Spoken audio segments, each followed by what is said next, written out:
This is Jason David Frank, and you're listening to the Geekcast Radio Network. You are now on the inside of what I like to call the circle of trust.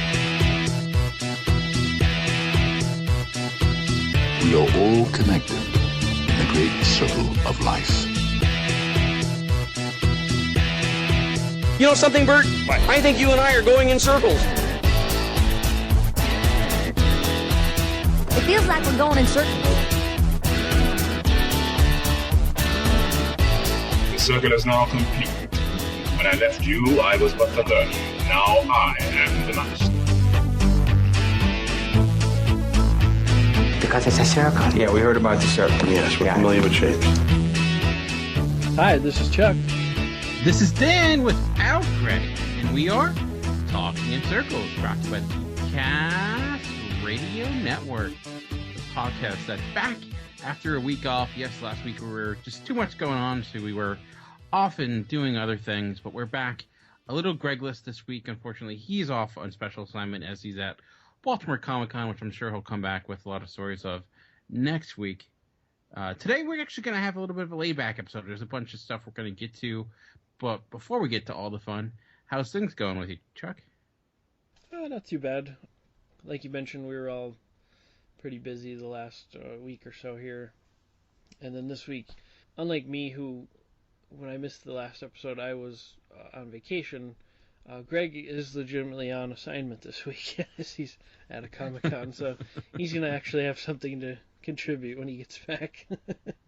But yeah, I don't know, just a lot of random life stuff, nothing really too exciting to talk about, but it's just, you know better than I do. You get busy and gets crazy, you know. Yeah, it's been quite a busy summer. I've had a lot going on. So last week, we ran into some car problems, which was a good time. I get a call or a text from my wife saying her car won't start.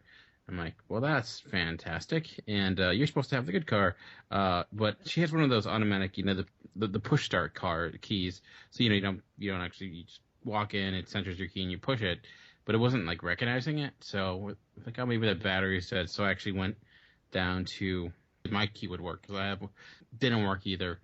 Tried a bunch of stuff, and ended up just calling AAA. But like it took them like 3 hours to get there, and she had to teach, so. She went in, and I was basically outside, and it was like a 99-degree day, just like hanging out with can't turn the car on. It was pretty brutal.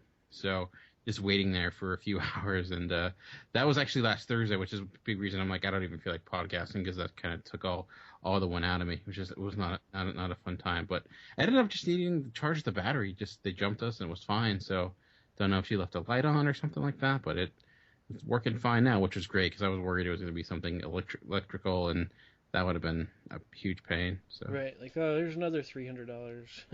yeah. So it's just they charged it, everything else checked out okay. So that was happy. It was really song too. Was like my phone died too. So it was just like I was like the dark. It was near dead, and I didn't want to like use it because that's how they. If once they get there, they call you. But It does make you realize there's fewer things in the world. Better to invest in than a AAA membership because it does come in handy. Yeah, it certainly does. I've had to use that a couple times in the last few years. Yeah, and apparently you can get like movie ticket discounts and amusement park discounts, so got to look into that. But actually, so that kind of stunk. But I have kind of a funny story that happened recently this week. So, do you ever have a day where you accidentally email the entire office porn? Oh, because I did. Oh, yeah. Oh, man. That sounds like quite a day. Yeah, yes, very much so. So during the summer year, I worked as a lot of overtime. So at nighttime, the managers and myself, we put out like basically the snack cart for everyone to go to and grab some food because you're there till 8, 9 o'clock at night. It's nice to have a little bit of a snack and usually just send an email out. And usually in my email I include like some sort of image, some sort of GIF. Or GIF or whatever you want to say. And I was searching for one. I found one I thought was innocent enough. It was just like two guys talking, and I'm like, I thought there'd be snacks. And then the other guy smiles and laughs. I'm like, oh, this seems innocent enough. So I threw it on there, sent the email out. I don't know, about 15 minutes after that, one of my employees walks in and it's like, I got something kind of awkward to tell you. I'm like, I have no, what could this be? I'm like, this is racing in my head. It's like that image you sent out, that's actually from porn. I'm like, what? Like, what? So I checked. I'm worried that like it was somehow something like I sent it out, but it was some other image that ended up actually being included in the email. But it was actually that image. But I guess the guys talking were porn stars, and the one just got arrested recently for beating his wife or something like that. And in the bottom right-hand corner, it was really hard. I didn't even notice that there's a watermark logo for Vivid Video or something like that, which is a porn company. So I sent out a clip of porn to my entire office, letting them know snacks are available. So it's like, that's amazing. That's how my week started. So Well, don't feel bad, because, still awkward that the other guy recognized it immediately. And well, it wasn't even a guy. It wasn't a guy. Wow. No, she was like, it's because I saw him on the news. Like, she recognized the one guy because he's been in the news for being his wife, so that's how she knew who he was. And sure. Yeah, I know. That's a likely story. So yeah, I mean, the good thing is like for you to complain it was porn, you would have to have a lot of knowledge about it already, I guess. So, but I'm like, that's something I'm never gonna live down. I'm like, I'm only sending out like things of like when I'm completely aware of what it's coming from now. Yeah. So, but that was a fun day to send that out. Reminds me of that commercial where the guy like clicked on something he wasn't supposed to, and he got like a virus in the thing, and it like automatically emailed everyone in the office, and you start hearing everyone else open up the same email. And everyone just stand up and just staring at him. It's hilarious. Or it was that one, I think it was like a Super Bowl commercial like 2 years ago when the guy accidentally hits reply all instead of reply. Oh yeah. And starts like going around freaking out or something like that. So it was one of those days. So yeah, that's one of my worst nightmares. But another big thing we did was I went to the drive-in for the first time this summer. Oh, and nice. and I took my son. It was the first time he ever went to the movies. If it counts, it's up the majority of the time. It was kind of the only way we could go because we saw Jason Bourne, and it was like we both wanted to see it. And the drive-in works because you can bring kids there because of the you're in a car or what have you. But which also makes me think maybe that had something to do with the battery. Maybe I didn't have it in the right spot which could have caused the battery to drain anyways. But we ended up going to see Jason Bourne. But it was kind of fun going to the theater. It was actually the second film that was shown. The first one was Secret Lives of Pets, which he had a lot of fun with for the first 15 minutes, and he was done and fell asleep. But a lot of fun beforehand because they have like a field that we were running and playing, and like once the movie started, he wanted nothing to do with the movie. He just wanted to go back and play with the playground. Like, but I know you also saw Jason Bourne. We're both huge fans of the Bourne franchise. Unlike Greg, who's yet to see them, we still need to get him to watch them. Yeah. But I am kind of curious what you thought of. I guess technically the fourth Jason Bourne movie, but the fifth installment of the franchise. Yeah. Well, since Greg hasn't seen any of them, I couldn't really ask him to go because he would be lost, and he really didn't have any interest in it to begin with anyway. So I was sort of talking about it at work the one day at lunch, and someone overheard me, and they're like, "Oh, I like the Bourne movies. I'll go with you." So I'm like, "All right." Because I kind of needed someone to go. I didn't want to go by myself, really. So I ended up going with him, and he brought another one of his friends and everything. They were big Bourne fans, so it kind of worked out. It was pretty cool. But yeah, I like you said, the fifth movie overall, but the fourth one with Matt Damon, because the legacy one doesn't really count where they only showed his picture, I guess. Yeah, I guess not now. I wonder if he still gets paid for that, though. It's like right, like they snuck it in there, just to like prove that it's the same universe, but no. But this one, I was kind of surprised they just went with the Jason Bourne title. Nothing fancy there, but it kind of was one of the deals where it met my expectations like perfectly evenly, sort of. Like it wasn't below what I thought or above what I thought. It was pretty much even keel, because I sort of went in expecting expecting it to be very similar to the other movies, and a lot of the same stuff. And for the most part, to me anyway, it was. And I think it's sort of one of those deals where if you really enjoy the Bourne movies, you're gonna like this one. If you really didn't care for the other ones, you're not gonna care for this one either. A lot of the same type of stuff, a lot of the same type of action, a lot of the same type of I don't know what you would call it, but sort of the spy thriller stuff like that, and setting things up, and a lot of strategic and tactical things like that. But I like that stuff. I really get into that, and I like watching how things are sort of playing out and how they're setting things up, and I just sort of get a kick out of all of these type of movies, and especially the Bourne ones, because you're familiar with the character, and you obviously know what he's capable of and everything, so you're kind of watching things unfold, and you're like, yeah, I think I know what's going to happen, because you know what Jason Bourne can do, but so that stuff, I always get a kick out of that, so I enjoyed it. But I think my only complaint was probably that it did seem a bit long.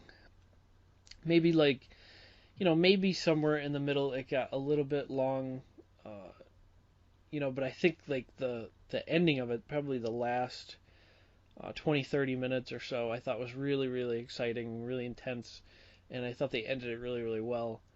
I felt like they sort of wrapped it up in a way that it could be a great place to end it if they don't make any more movies. Yeah. But also, it was sort of open-ended enough where if they wanted to kind of force another one, they probably could. But but I liked how they ended it.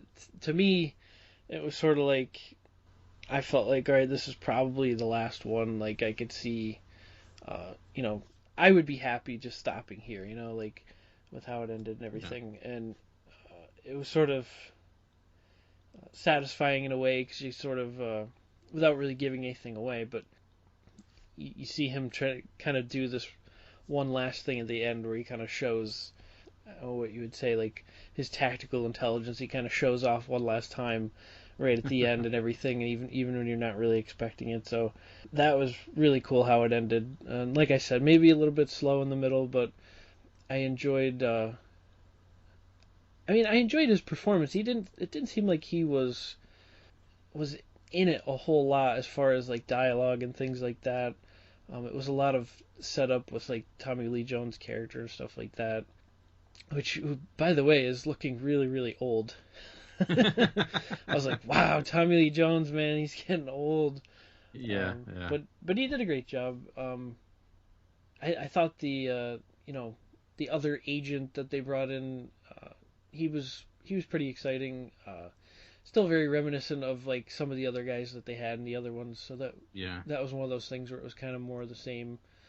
And I could see where someone might get a little bored with it, and maybe they didn't like it as much. But since I do get such a kick out of these movies, it really didn't bother me at all that it was that similar. So I had a really fun time, and I enjoyed it. Yeah. So like, this is probably my most anticipated movie going in, because I am such a big fan of the Jason Bourne films. Bourne Ultimatum, maybe, if not my favorite action film of all time. And I was happy to see that Paul Greengrass and Matt Damon with both coming back, so that had me excited. And like, I feel like with this, like the recipe's the same. Like a lot of the things that you get in the Jason Bourne movie are here, but it still tastes a little bit different. And I will put a little bit of a caveat. So, like I said, I did see this in the drive-in, and it was the second movie that was shown. So this ended up like not starting to like 10-something. So there's a good chance I may have dozed off. Nothing to do with the movie, but I was just like one of those things where it was way past my bedtime. So I don't feel like I can fully give it like a complete review because of that. So I do feel like I missed pieces here and there, but I don't know if that's the movie or because of myself. But I like, for what I did, I do feel like I saw the vast majority of it, and I did like it. It didn't necessarily, like you said, it hit your expectations. It did fall beneath them. And like, I thought the action was well done. Like it gave me that, but I don't know, something just felt missing to me. It just didn't have the same type of urgency, or like it didn't feel like their heart was there. I know that's kind of generic or so, but it almost felt like one movie too many in a way, where it didn't the other characters outside of Jason Bourne I didn't find as interesting, and I don't like when they try to like, oh, like no, this is really the most important story, or like how they try to not retcon the past, but like try to tie it into his past even more. And yeah, I mean, like this is really the real bad. Like this is the guy you really want to get, because I felt like that was a little, I didn't really buy as much, and instead of like progressing Jason Bourne, I feel like he's almost regressing as a character in a way, and I enjoyed it, but I like Tommy Lee Jones's character. I like the performance was fine, but I didn't compare it to like the other people that were in similar roles, like Brian Cox or Pam Landy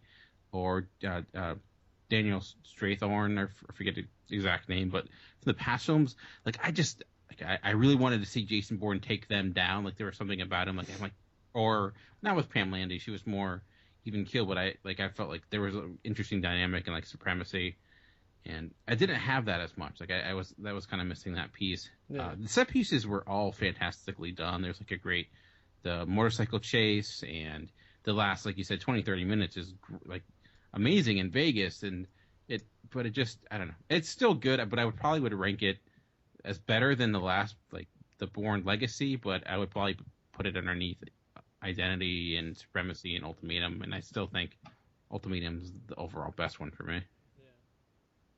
Yeah.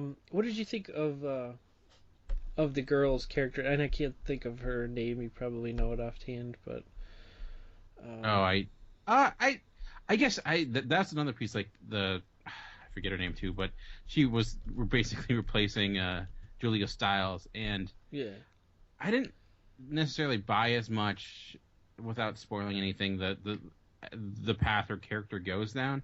I don't know. Like it felt like there that was a contrivance I was able to accept with Julia Stiles' character in the first few films, but it felt like they were going to that well again, and it didn't. It felt a little out of place in a way. So it just again the same type of recipe, but it just tasted a little different. Yeah. Alicia I don't know, what did you think? Vikander is her name. Oh yeah, she's a great actress. She was in. She's going to be in a new Tomb Raider. She had a lot of films last year in Ex Machina. She was amazing. Yeah. I think she's a great actress, but the issues I had with her were more a script problem than they were a performance problem. Yeah, I liked her a lot. Like you said, performance-wise, I thought she was great. She sort of caught my interest in the beginning. Like I was sort of like taken in, because it's like at first you're not sure.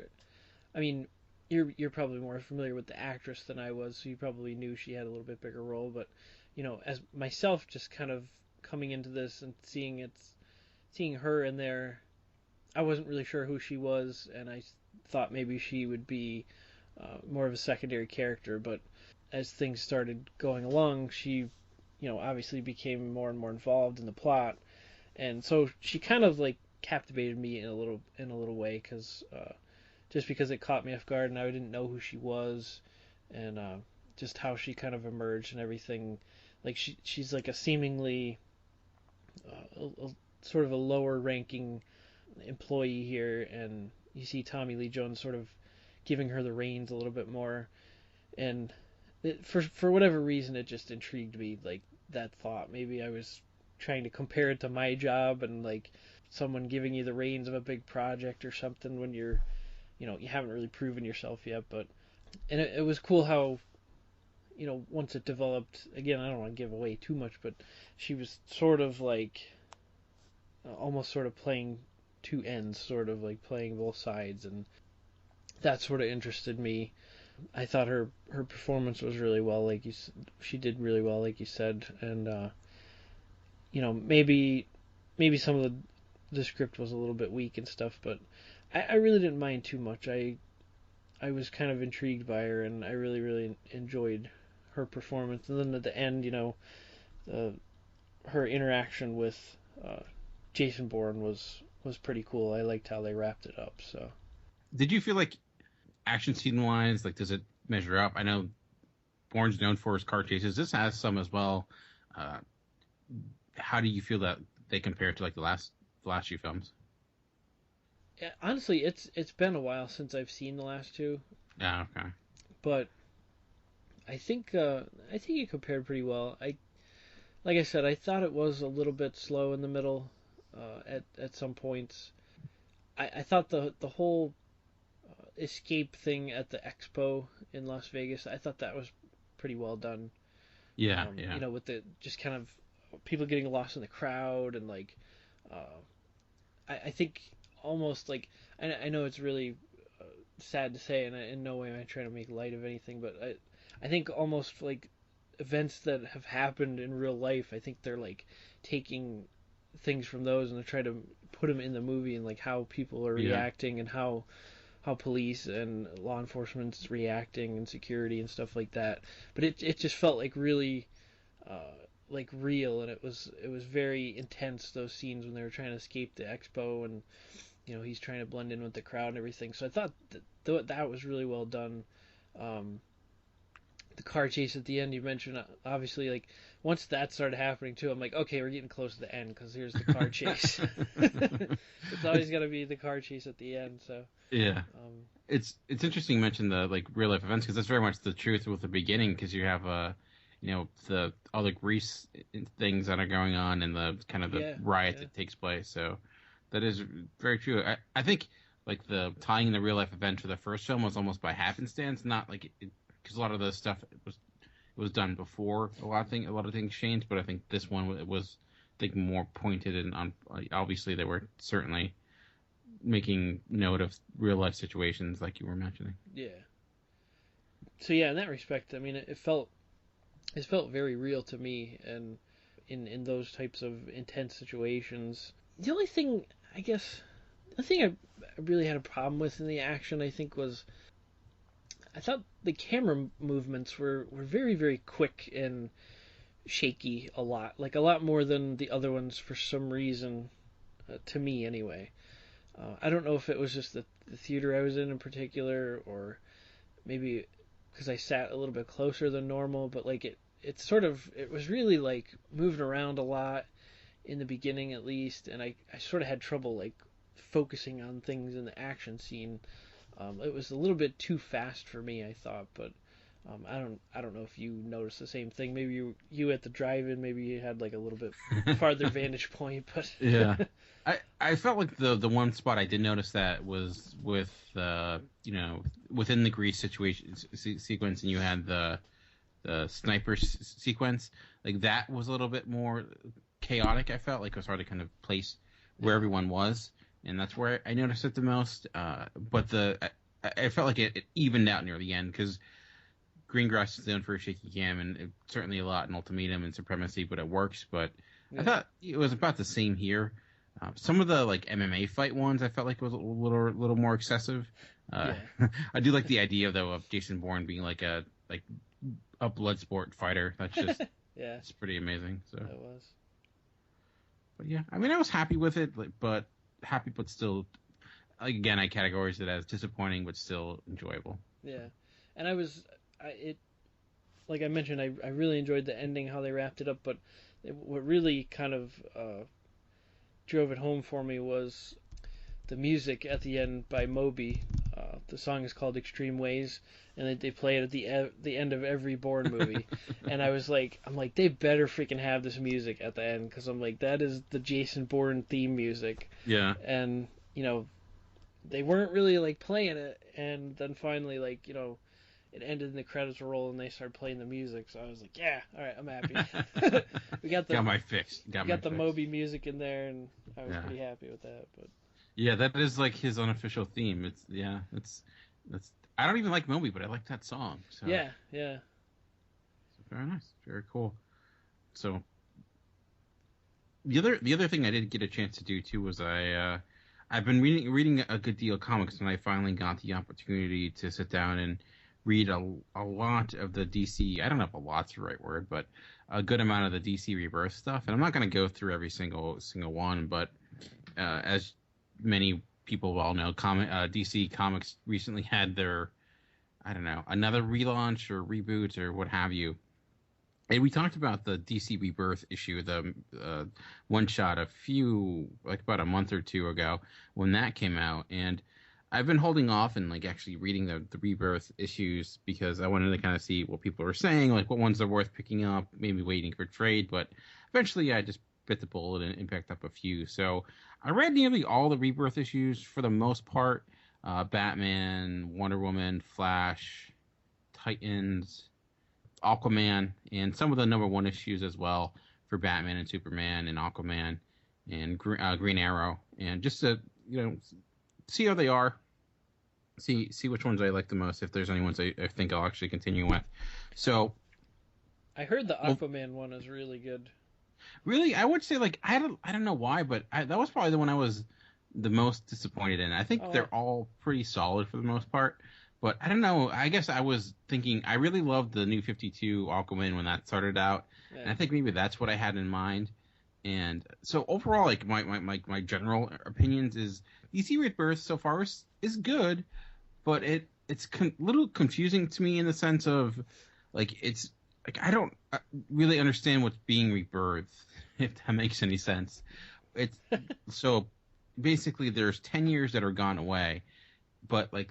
Still, the New 52 continuity still seems to exist in some ways, which is a little weird. So, still trying to figuring out what exactly this new universe is. And it's, I get it's still early for me. I know more of these issues have come out, so maybe this has been answered. But, and I guess for the Aquaman, it just felt like it was more of what's the same. And I guess, maybe I was expecting something like a new beginning in a way, and it wasn't that. It was still pretty solid. Actually, the one I felt like I ended up enjoying the most were Batman, which is a little bit different. It's done by Tom King, who's a writer that I've quickly have become a huge fan of for Sheriffs of Babylon and Vision, and he's done other few things, Grayson as well. And I really like his take on Batman, but one that kind of surprised me the most was actually Superman Reborn. And it's one I think, Chuck, you would probably enjoy the most for a lot of reasons. I know you're a big Superman fan, and it's kind of complicated to start off with, but I don't know.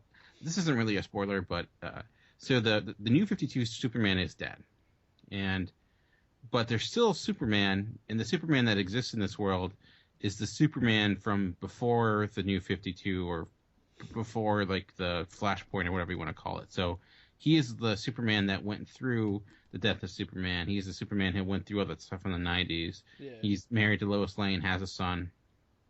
I actually read the first Superman issue. Oh, you did? Yeah, I did. Did you read Rebirth or issue #1? I'm not sure now. It's the one where they showed all the flashbacks with the Doomsday fight, and he was talking to Lois, like trying to tell her that her Clark would come back to life because he did. Okay, so that's Rebirth. That's yeah. I didn't get to read any after that though. Okay, so in Superman #1, it's actually told in a way through his son's eyes, and so like Superman is living now at his farm, and like it's kind of feels like a mash between Smallville and in like the classic Superman story. Where like you're kind of seeing him through this new light, and it feels like the Superman that we all many of us are fans of from the 90s, or just like that.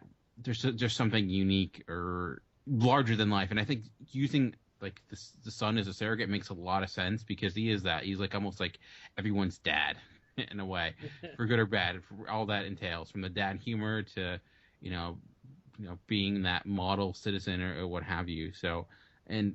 It's not, I would say, amazing, but there are some twists and turns.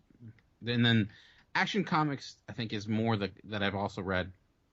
Gets more into the classic Superman of Metropolis, and there's some Lex Luthor things going on. And a special drop-in from, one of your favorite villains to show up in that as well. So if you like that Rebirth issue, I would... Or even if you didn't, I would say maybe pick up the first issue and see, or maybe the first trade whenever it comes out. So I think you might dig it quite a bit. Yeah. I don't know what you thought of the actual Rebirth issue. I liked it. I kind of liked the direction where it was going. Like I said, nothing really too exciting happened in that issue that I read. It was just kind of him talking to Lois and everything. Yeah. And they were, I got the feeling they were trying to set up him coming back to life, because that's what he's telling her, like, same thing happened to me, after my fight with Doomsday, but I came back to life because of this weird, Kryptonian coma that we went into. Yeah. But yeah, I'll have to check that out. I feel like with a lot of the Rebirth issues, they weren't really necessarily to establish a story. They were more to establish characters and establish who these people were. So plot-wise, I don't think most of them were all that complicated. Like, Batman #1 was a lot of fun. It basically has Batman trying to save a plane that's crashing. So it's a pretty simple story, but it's actually, it gets into, like, the mindset of Batman, and as he's trying to figure this out, like, step by step. And, that was pretty cool, and I'm excited for where that goes. So I'm happy. I'm still trying to figure things out when it comes to this Rebirth stuff, like what these things mean.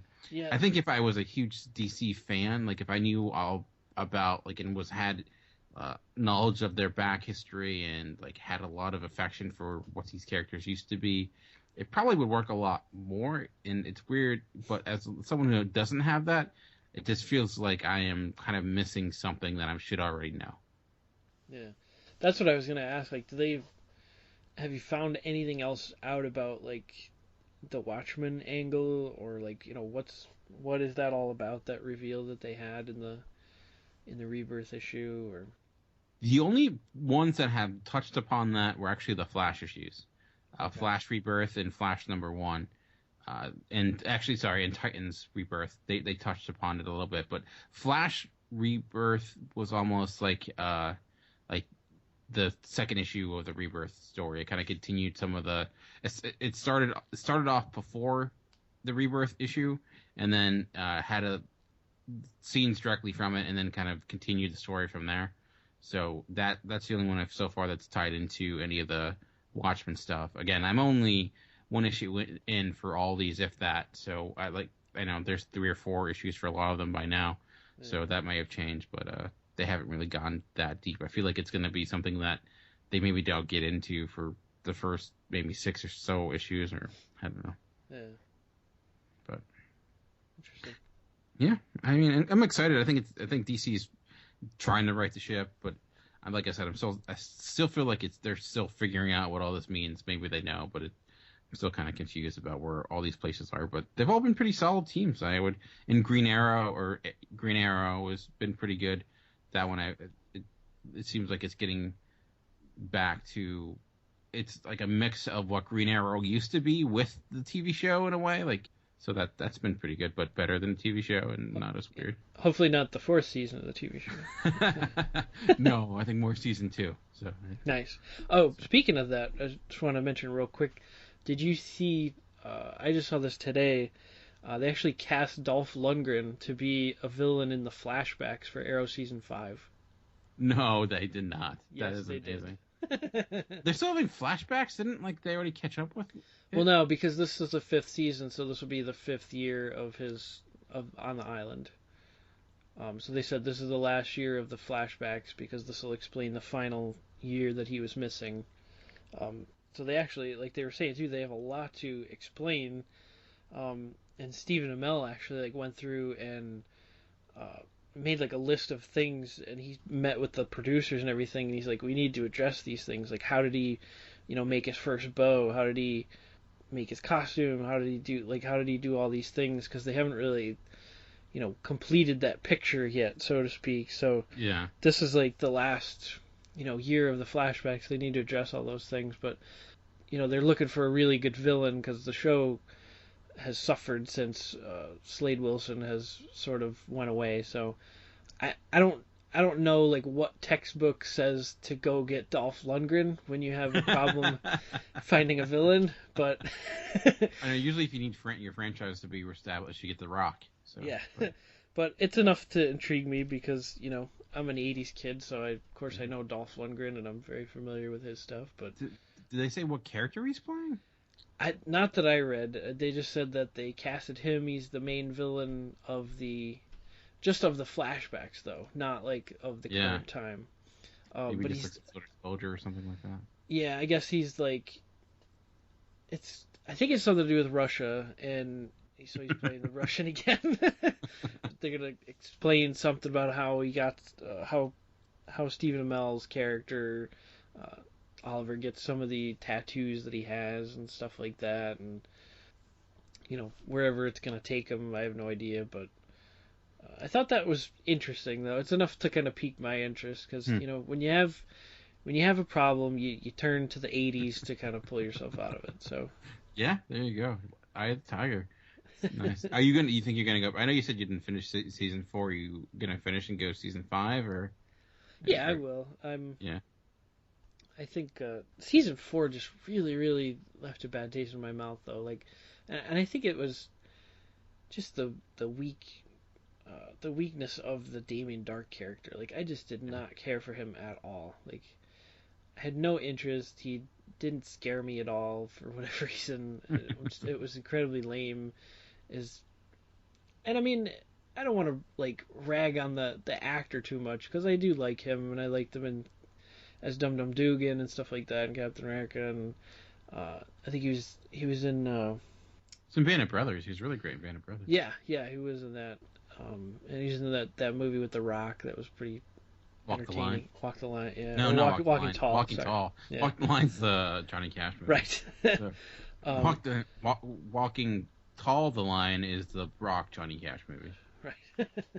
So I mean I do like that guy, but for whatever reason it just didn't work at all. Like the dialogue they gave him was really corny. It was really like a eclectic character, and it was a total turn off. And I wouldn't find myself clamoring to watch Arrow every week like I did with Flash. Like I had to make sure that I was free on Tuesday nights at 8 o'clock to watch Flash, but not so much with Arrow. I just kind of lost track of it and everything. But they need that really good villain to get people back on board. So, do you also hear the big news that the Flash and Supergirl are going to have a musical episode? Yeah, I did hear that. Not sure to what extent, if the entire episode is a musical or if it's just like they're gonna have one little number in there. I don't know. They bring them. That's how they're gonna explain all the universes come together in a gigantic musical. So. Yeah, I mean, it makes sense when the two stars are both former Glee castmates. So yeah, well, I mean, I kind of have faith in them. I think they're probably gonna do it in a fun way that'll make sense. I don't think they're just gonna randomly break out into song like, the writers are usually, especially on Flash, like they're pretty solid. So I have faith that they're gonna do it the right way.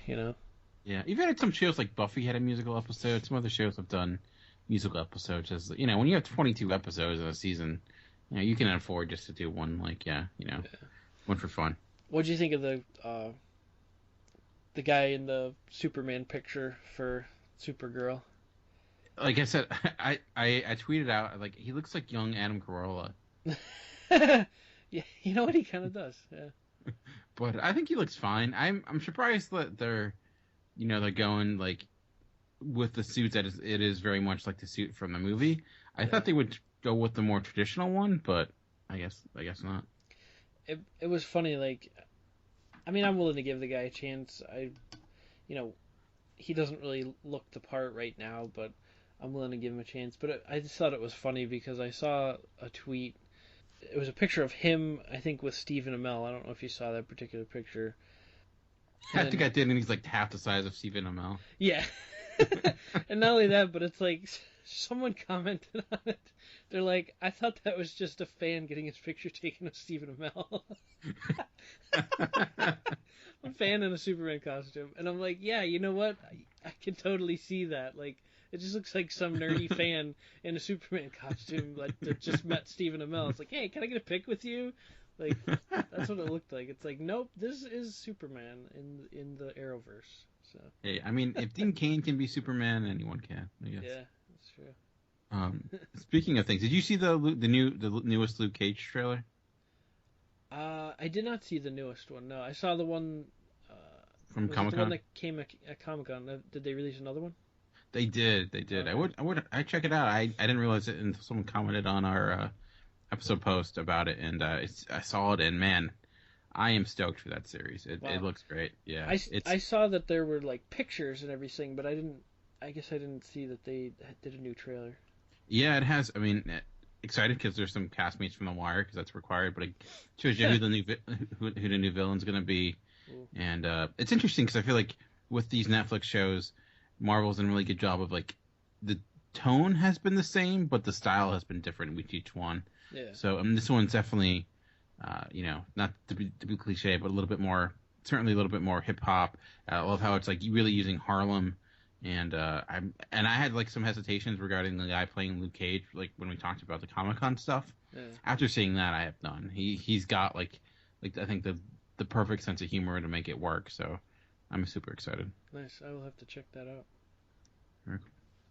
All right, well, we're just going to take a quick break, and when we come back, we actually have a grab bag full of questions that we'll be working our way through, so it should be some fun, good conversation. We'll see you in a bit.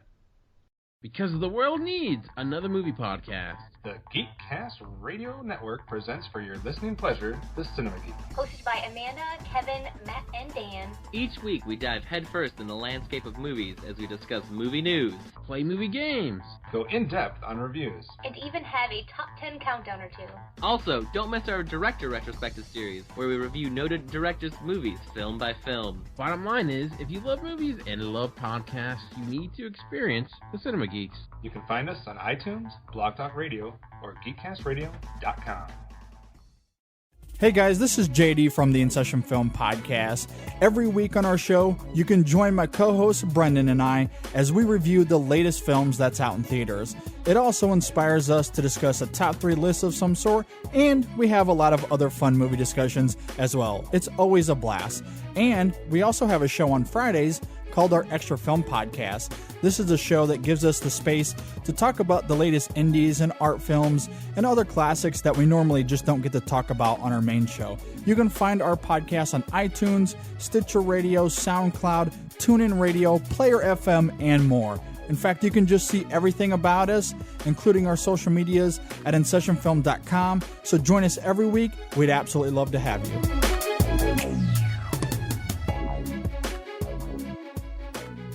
All right, and welcome back. Yeah, so today I just have some questions here that we'll talk about. We'll see how many of these we get through, see how this goes. But I actually looked at some questions we had previously and just some things that I figured that, we were some comments that we've had previously on episodes. And but I figured these can lead to some interesting conversations.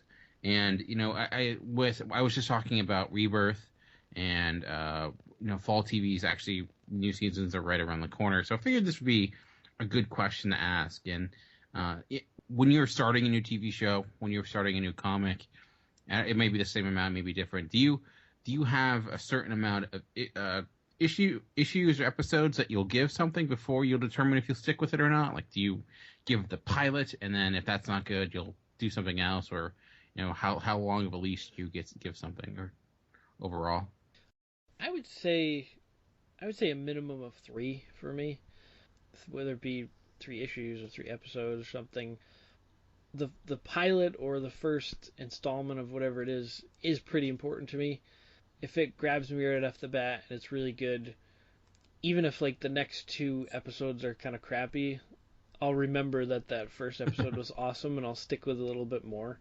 Now, if the first 3 in a row are crappy and showing no signs of improvement at all, I'm pretty much done after 3. Like, I have to see some sort of, spark in there, something interesting.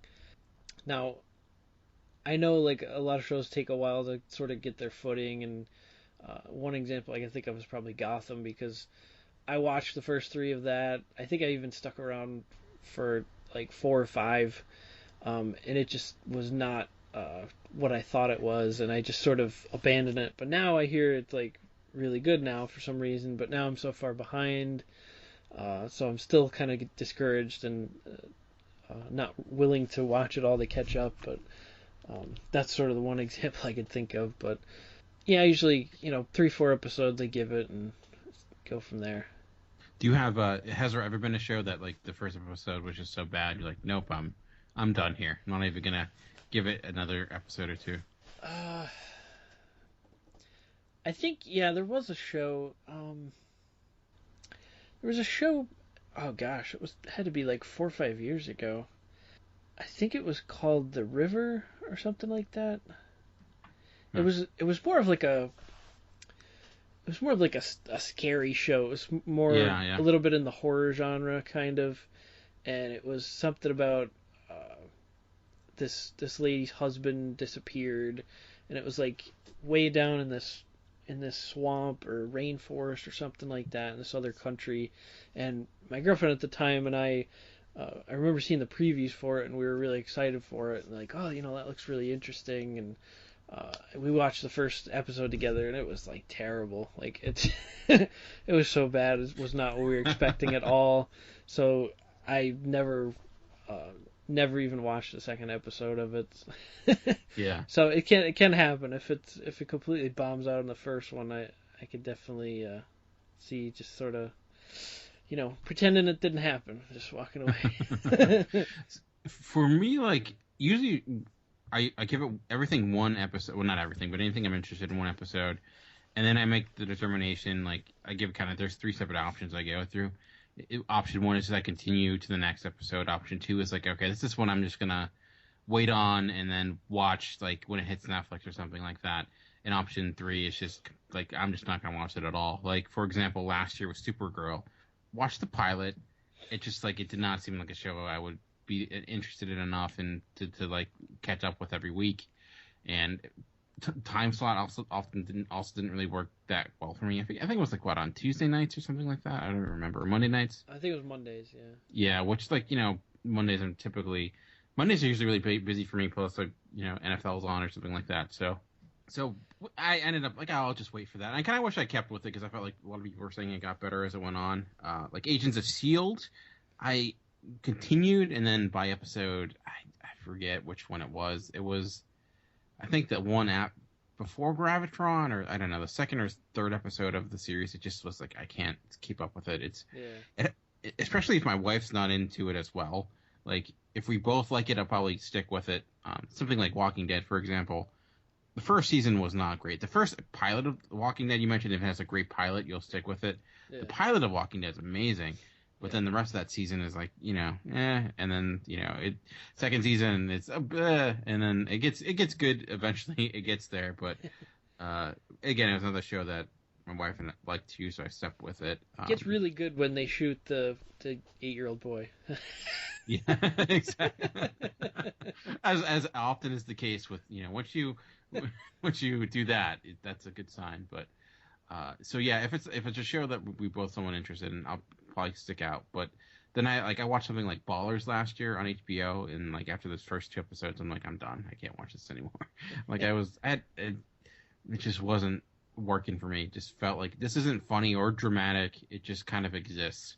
So I'm just not gonna watch it anymore. So with comics, I probably give comics more of a leash, I think, than I do with TV. Maybe because I feel like it's less of a time commitment mostly. So, and then there are those comics. I'm like, why did I read that? Like, why did I keep reading the freaking Onslaught Reborn miniseries by Rob Liefeld?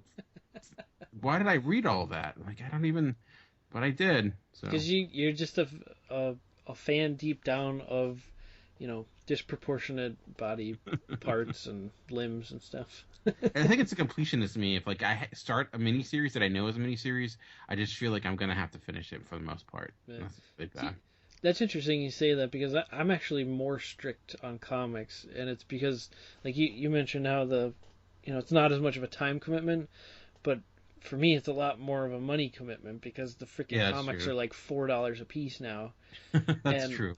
I'm looking at all of them, like, I look from time to time online, like what's coming out and stuff, and I'm like, do I really want to read that? I'm like, do I really want to spend $4 on that? Like, I just kind of like look a little bit more with a microscope at that and try to analyze if I really want to.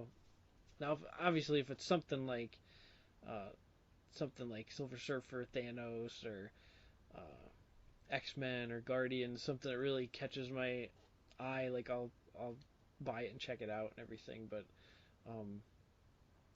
other stuff I tend to sort of wait and hear the reaction of the fan base, and then I'll just kind of like wait and pick up the trade paperback when it comes out or something. Yeah. But to clarify, when I may continue it, but not necessarily continue it right away. As in, like, I'll go and buy it when it's $1 in the bargain bin or something of that nature. So same like some benefits of like online subscriptions or through the Marvel Unlimited, where you get access to things so you don't have to buy per issue.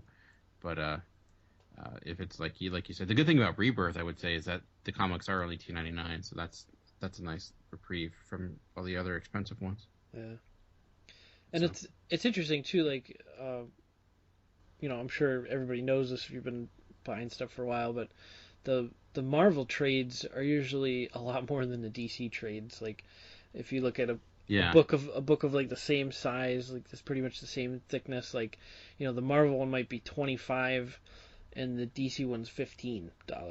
Yeah. And it's like, holy crap, That's why, unless I really like need something, I'll just wait to a Comic-Con where I feel like I'll be able to get it at half price or like cheap, So I know, like, Marvel needs, their prices are getting ridiculous. Yeah, and recently, like, I'll probably talk about this another time, but I just recently bought an X-Men hardcover, and the cover price on it is $50. Jesus. And there's only 7 issues collected in the book. That's insane. And I ended up, luckily, finding it on eBay for $18. Wow. And it was in perfect, brand new condition. It was still in the shrink wrap. Yeah. Got it for $18, luckily. But when I got it, and I looked on the back, I'm like, really, $50 cover price? I'm like, I'm so glad I got a bargain on this. But yeah, Marvel is just ridiculous with some of their prices. I don't know what is going on there, but was it like I don't even know. What was a new X-Men, like recent, or is it a classic X-Men? No, it's actually a classic 90s X-Men thing. It's called Mutant Genesis 2.0. And it's basically the original Jim Lee and Chris Claremont, the first 7 issues of X-Men, but it's recolored with using the new digital methods of coloring. Really?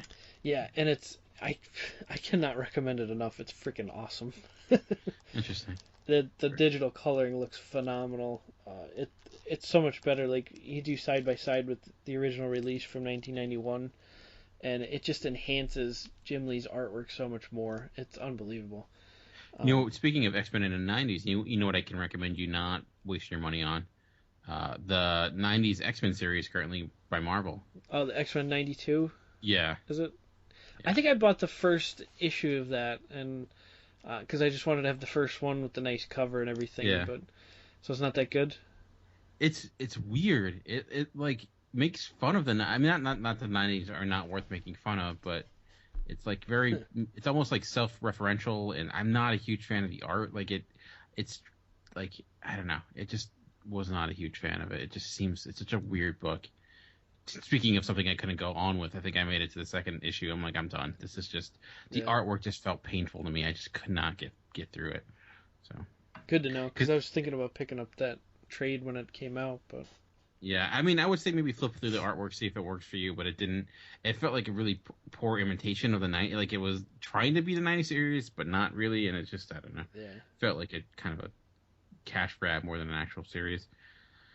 So, all right. Well, another quick question here. Speaking of superheroes and the way they look, do you have, this is kind of open-ended, but what are some of your favorite superhero character costumes?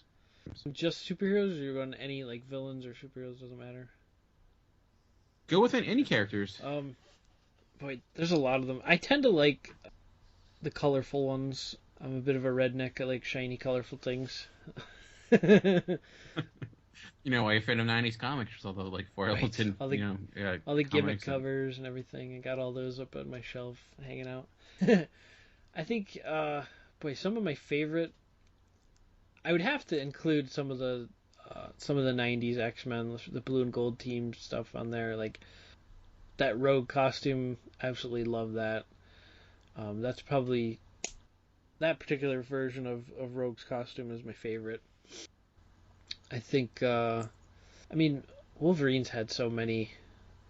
His don't really change too awful much. A little bit. I mean, the Astonishing one was a little bit different than that, but I think Gambit's costume I always liked a lot. I thought it was kind of weird, but it was still interesting. Like, he had the pink going on, and then he had that weird collar thing. I don't even know. Which was became a thing for like Havoc had it for like that weird head, almost, it's like a hoodie but not. I don't know. Also, I think the Cyclops version, the Jim Lee Cyclops version, that to me is like that's the version of Cyclops that I think about.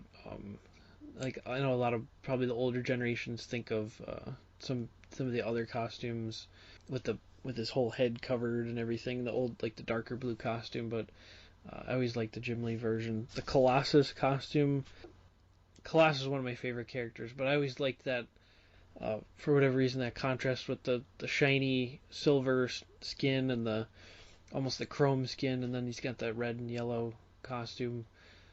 I always liked that. I really liked his the one, like, his alternate costume he had for Age of Apocalypse too, because like he had the bandana over his face or whatever for no apparent reason. I apologize here because I have a list, a little list here of my favorite ones, but oh no, go right ahead. I think I'll go a little bit to DC. I love the Nightwing costume, the blue and black one in particular. I don't know what it is about that blue and black just really just looks awesome. It's a very simple costume. You know, he's just got the simple mask and he's got the blue and black costume, but I think it looks amazing. One of the newer Batgirl costumes where she's got it's black with the gold trim. She's got the gold boots and gauntlet and belt and stuff, and she's got the purple cape. I think that costume looks amazing. That looks really, really cool. Greg would probably agree with me right now because I know he's a big Batgirl fan. Also, I think the Sinestro Corps costumes, for whatever reason, I thought they look really, really cool. Just that black and gold. And I have some of the 6-inch figures from that. And I like when they have, it's sort of like a metallic finish on the gold, and just that metallic gold and the black costumes, they're very striking. I don't know, I like them a lot. Yeah. The new 52 Black Adam, sort of, they gave him like the new costume. They sort of gave him a cape now. That I thought was pretty impressive. And the lightning bolt on the chest, it actually has it looks like a real lightning strike would, like in the middle. It's like sort of blue highlighted and stuff like that. It's just really, really cool the way they designed that costume. And then I gotta give some love to my Spider-Man Rogues Gallery. Some of those corny villains. Electro with that giant, 5-pointed mask. Yeah. And that for whatever reason, the yellow and green, and it's used on a lot of characters, but it just really sticks out to me, the yellow and green. I love the Electro costume. Hobgoblin is one of my favorite costumes, just that orange and that teal sort of color. I've always liked the character Hobgoblin. I try to pick up all the Hobgoblin issues I can and stuff. Yeah, and then I think Shocker too. I always liked his for some reason. I know it's like kind of goofy. It's like yellow and brown and stuff, but for whatever reason, some of those Spider-Man Rogues costumes are pretty creative and colorful and stuff. So. Yeah, definitely. Speaking of Spider-Man, one of my favorites is probably Iron Spidey, for some, like the orange and yellow with the Spider-Man look. Just it's pretty gorgeous. Awesome. The classic Taskmaster, not like the newer one, but the one that's kind of like a hodgepodge of like every other character from like with the mask of the skull mask and the cape, and like he just looks like major badass. Dr. Doom, like it just works, he dude in metal suit with a green cape. It's simple but effective. Some other ones, you mentioned Wolverine. I mean, Vision. Sorry, I was looking through the classic Vision, especially even when like seeing Vision in things that are not his costume, for some reason. Kind of just his look, his face, you mean like a works sweater really well. and khakis? Yeah. Speaking of Spider-Man 2, I do love the classic all-black, white Spider-Man and Venom and Carnage and with that as well. So, and the updated Thor look that they, I think, first introduced around like 2006-ish, that they've kind of gone with since then. Like the way it modernized it, but still kept with the classic look. I think is that with like the chainmail armor sort of on the, on the arms and legs? Yeah, and no longer like not with the huge circles on his chest anymore, but So I don't know if you had any left, but what would be your favorite Iron Man armor if you had one? Oh man, there's a lot to choose from. I think I like the Extremis armor the most. Just something like there's a certain like presence to it in a way. I don't know. It feels the most menacing of all the armors. I just like the way that it was drawn. If I'm going off the beaten path, also I don't think this was ever in the comics, but I had the toy, and I think it was in the cartoon. He had like a samurai armor that had like knives and stuff on it, and it made no sense. But as a kid, it was like one of my favorite toys, and I still like that version of it. See, I thought you would go Hulkbuster armor there. Oh, I almost feel like that's a cheat. It's like it's more of a vehicle than a costume. That's true. Yeah, I always liked. I did like the Hulkbuster one, but I always liked the one. I think they call it the Neo Classic Iron Man armor, and it's I guess the best way I could explain it's the one with the big boots from like the 90s. Okay. I think it was in the cartoon. It was in the Marvel Action Hour, the Iron Man cartoon. I really liked that one for some reason. I always thought that was pretty cool looking. I do miss it looking like a suit, actually looking like he's in an iron suit. Like now it just feels like he's it's like skin, which makes sense. It's supposed to evolve, so sort of takes away a little bit of the charm though. Yeah. And also I would have to say like the Flash, like his costume, it just seems like unimprovable. It just seems perfect for him. Like it's one that I think that's kind of stayed the test of time. Him and Spider-Man, like they're so classic, you kind of forget how good they are. And on that note too, I'd like to bring up the Flash's costume that they're trying to use in the DC movies, and I am not impressed with it at all. It actually looks like an Iron Man armor in a way. Like there's like big bulky clunky pieces of armor. He's got like shoulder pads and stuff. I'm like, what is this, the 80s? Like I don't know what's happening here. Why does he have like a suit of armor on? I mean, maybe it's something specific that they're trying to go for, and we'll find out at a later time. But to me, you just can't beat the classic Flash costume, the form-fitting. Like even the TV show version, I think is like far and away better than the movie version right now. But I don't know why they need to mess with like that. It just makes no sense. But the last one I had listed that we didn't talk about was, it's kind of a cheat because it's kind of a copy, but Moon Knight. Okay, yeah. Moon Knight, he's got a great look to him. Even in like the new his new series is amazing. I haven't talked about that, but and then also I don't know if it even counts as a costume, but Ghost Rider. It's kind of it's kind of cliche, but you get a good artist, and like Ghost Rider has some of like the best covers ever. Maybe the comic inside isn't great, but the cover looks badass. I guess one that I would just like to add real quick is probably Gladiator from Marvel. The Shi'ar Gladiator with the big mohawk and everything. He's got sort of that almost like a Doctor Strange looking cape with the high collar and stuff. I just thought he always looked like very. He just looked like he was in charge. He looked very formal and. It was the guy that was like the leader of the Imperial Guard, but he was also, for some reason, the way he looked was important to him or something. I don't know. He just looked like he was a tough dude. Yeah. So. Nice. And maybe, depending on how this goes, but maybe we can end on this last question. We've been talking about the movies, the TV series. There's been a lot of superheroes that have been in comics or the TV show. But what are some of your favorites that have yet to grace the big or small screen? Ooh, that's a tough one. I think there's probably a lot of the ones that could fit into like the Netflix shows and stuff like that. Some street level guys. I'm thinking. Well, I guess in a way, that guy's already kind of been in there, but I'd really love to see like more of Absorbing Man.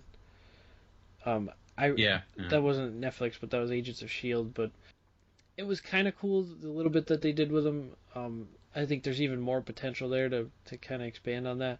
I always thought that was a really cool character, and it's a cool character to explore in a movie or on TV as well, because there's so many things you could do with the effects. He's absorbing different type of materials and changing his skin and everything. I just think that's like sort of like a mini gold mine for like having a character on the big screen or the small screen. So I'm not really sure why you wouldn't sort of really be clamoring for that character, because I think that's kind of a no-brainer. People would really be intrigued by that. I think I can give you one of mine if that would sure. help. So Marvel hasn't really it got into some of the cosmic stuff with Guardians of the Galaxy, but one of my favorite cosmic characters I would like them to kind of use, and there's a lot of different versions of this character I'd be really happy with any, it'd be Nova. Yeah. I would love to see him somehow in a series, even the Nova Corps or something like that. I think I love the new series where you have like Sam Alexander, who's like the young kid, or you could use Richard Rider. Either or I'd be happy with. I was hoping, I know like they had, I guess, kind of the Nova Corps in Guardians or so, but that wasn't really the real Nova Corps. I'd like to actually see with the helmets and the powers, and that would make me very happy. Yeah, I definitely agree with that. I think probably more along those lines, like the cosmic characters. There's a couple that I would really enjoy seeing. Maybe they could sort of fit them into a Guardians of the Galaxy movie as well. But maybe somebody like Super Skrull. I know he's probably tied up with the Fantastic Four, and maybe there's some copyright issues with Fox there. But I would love to be able to see Super Skrull in some way. I think that would be really cool. Beta Ray Bill, I think, would be awesome. I've really liked that character for a long time, and I think with everything they're doing with Thor, and I think that could sort of fit in there very easily. It wouldn't be hard to pull off at all, I don't think. Gladiator, I mentioned, I'm a big fan of that character. Yeah. There was another one I kind of escaped. Oh, you mentioned about Taskmaster. I think Taskmaster would be cool to like show up in something like Iron Fist or something. Somebody with some really high level martial arts skills, like to kind of for Danny Rand to face off against. Maybe have Taskmaster show up there. I think that would be pretty awesome. I know Captain Marvel, we're getting that movie, but also the new Miss Marvel. She's actually that comic. She's actually quite a great character, and her and Nova are currently in the Avengers. So if they're looking to kind of continue the Avengers with new characters, I think they're good people to go with. Squirrel Girl, I know, like we talked about it before. I think I don't know if a movie would be the best, like a live action movie, but maybe something like a cartoon. But I'm really surprised though that we have not seen something like She-Hulk yet. Yeah, I feel like she would be a character that would be great to have, and they have the Hulk. Why not bring her in somehow? Definitely.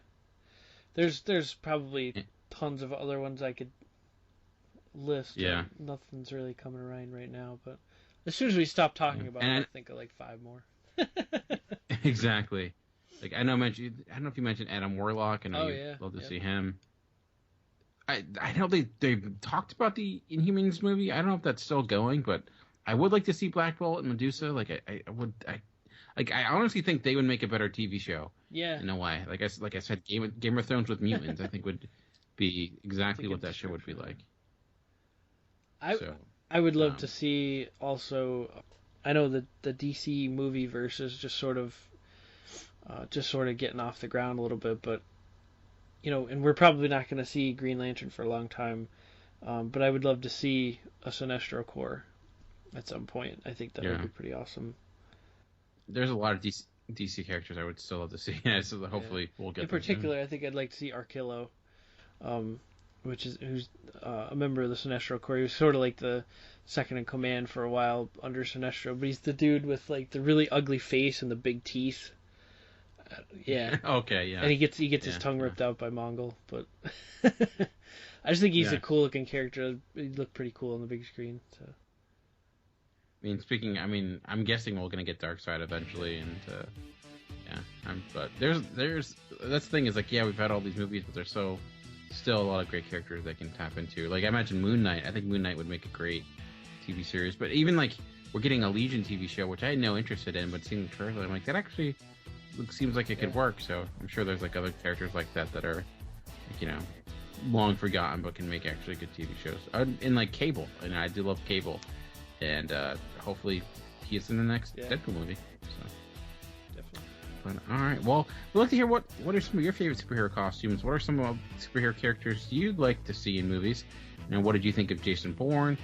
And there are a lot of different ways for you to let us know. And you can go to the episode post at geekcastradio.com. You can email us at feedback@geekcastradio.com, or hit us up on Facebook and Twitter. We're at Talking in Circles, GCRN.